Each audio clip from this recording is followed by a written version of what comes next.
my channel. My name is Anna Sophia if you're new here, and I post home decor and DIY content every Sunday. And for today's video, I wanted to keep it really short and sweet and share with you guys 3 super simple, easy thrift flips that anybody could do. So with that being said, let's go ahead and get into our first thrift flip.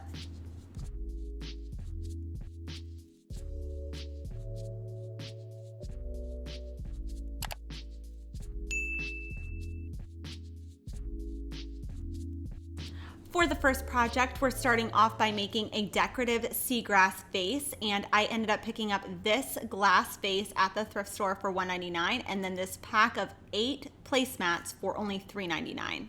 And my first step in any thrift flip is always to clean and disinfect. Now with the glass vase all clean, I needed to determine how high up I wanted the placemat to actually go, because I knew I didn't want it to go all the way to the top. I wanted there to be a little part at the top that would be just the vase itself.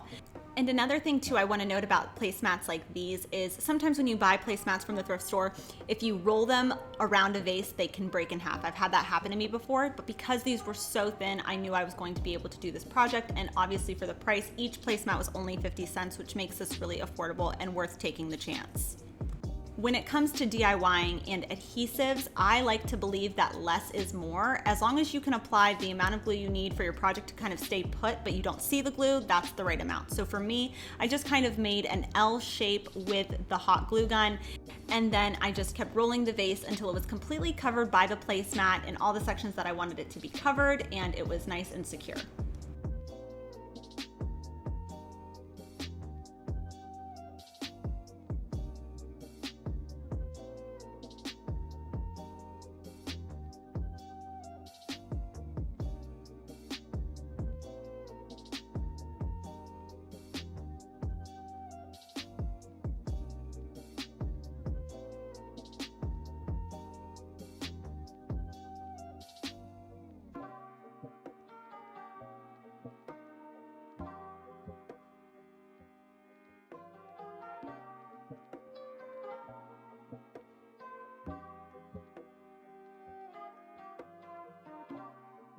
For the second project, it's definitely the easiest of the bunch, and I did that on purpose because I wanted to show you guys just how easy it is, just simply by changing the color of something, how it can transform a home decor item that you find from the thrift store for a super affordable price. So for example, I loved the shape of this lamp. It's very trendy right now to have 2 little handles on lamps, and I thought this was perfect. It was beautiful, it was ornate, but I obviously wasn't really into the graphics that was applied to this lamp at some point, and I just really wanted a simple black lamp. Sometimes that's all it is you just need a good cleaning and some spray paint and a little touch here or there to make it more your aesthetic, and before you know it, you've spent less than $10 and you have something that looks like you bought it from like Amber Interiors or Studio McGee, and it gives a really nice look to your home.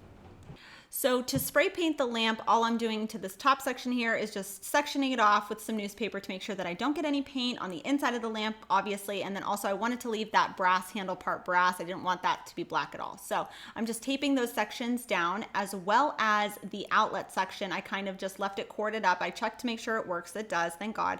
And then I'm just putting it in a little bit of newspaper and then taping that off as well.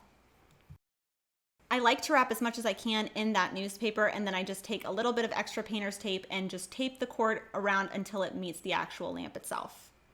So you guys have been asking me a couple times in the comments now what brass polish I like to use. So I'll make sure I link to the one I use. But first I do want to note that you have to make sure that what you're polishing is actually brass. So just take a magnet to whatever you're thinking you need to polish. If it doesn't stick, then it is brass. So for the top part of the table lamp, it came with this little knob that secures the shade down. And the patina on it was pretty strong. I like a little bit, but this was a little too much for me. So I decided to go in with that same brass polish.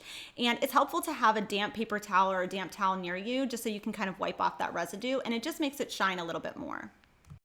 And now with those pieces polished, I just wanted to tape off those sections to make sure I didn't get any black paint on them, because I wanted the majority of that top piece to be black as well. Someone had asked me before if I've had any problems with my paint sticking to glass items like pottery or lamps or things like that, and I really haven't had that problem, but I have seen other YouTubers sand whatever they're using down just to, I guess, kind of give it a better texture for the paint to adhere to, but I haven't had that problem. And the shade was in pretty good shape, but there was just a little bit of fuzzies everywhere, so I'm just going in with that painter's tape and just kind of removing those pieces. You could also use a lint roller, but this is just what I had on hand.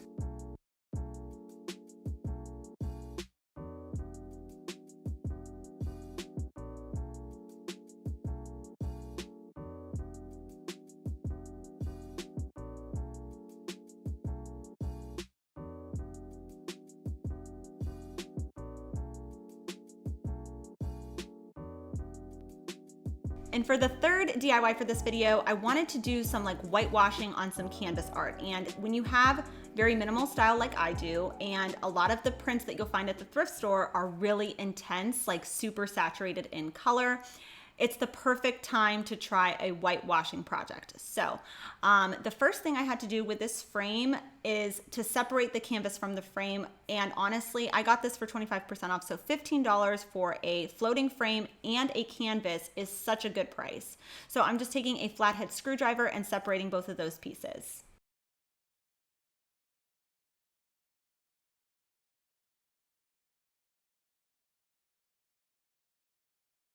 And I just separated them because I think it's easier to work with each piece individually, and then you can combine them when they're both done. In order to get a whitewash effect, I ended up just taking some wall paint. I think this one's Smoky White by Bear, but you could probably use any white wall paint, any white acrylic paint, I'm sure would also be fine. And I'm mixing it with about 1 cup of water into a little paint mixing can. I wanted to get the consistency of about like skim milk. I wanted it to be more watery than paint-like because I still wanted a lot of that landscape structure to show through, just not all of those really bright pigmented colors. So because I'm a big old fraidy cat and I don't want to like ruin anything, I decided to test it on the back first just to see if I was gonna like it, and I did. So I decided to apply it to the front. And honestly, it's just one of those things, you try it and you see if you like it. If you want more, you can always add more, but you can't really take away from it. And I do want to note, the paint dries really fast. So I didn't want there to be a bunch of brush strokes. So once I got enough paint applied, I ended up taking a damp paper towel and just kind of mixing it all around, just so then that way it kind of broke up some of those brush strokes. And I just kept repeating that process until I got the desired amount of whitewash I wanted onto the canvas.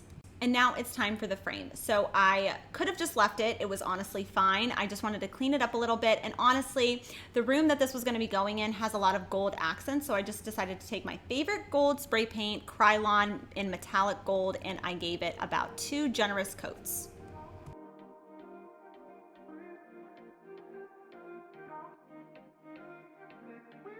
And just to show you guys how much whitewash I did about 4 coats, and that's totally dependent on your personal style, but this is how it turned out.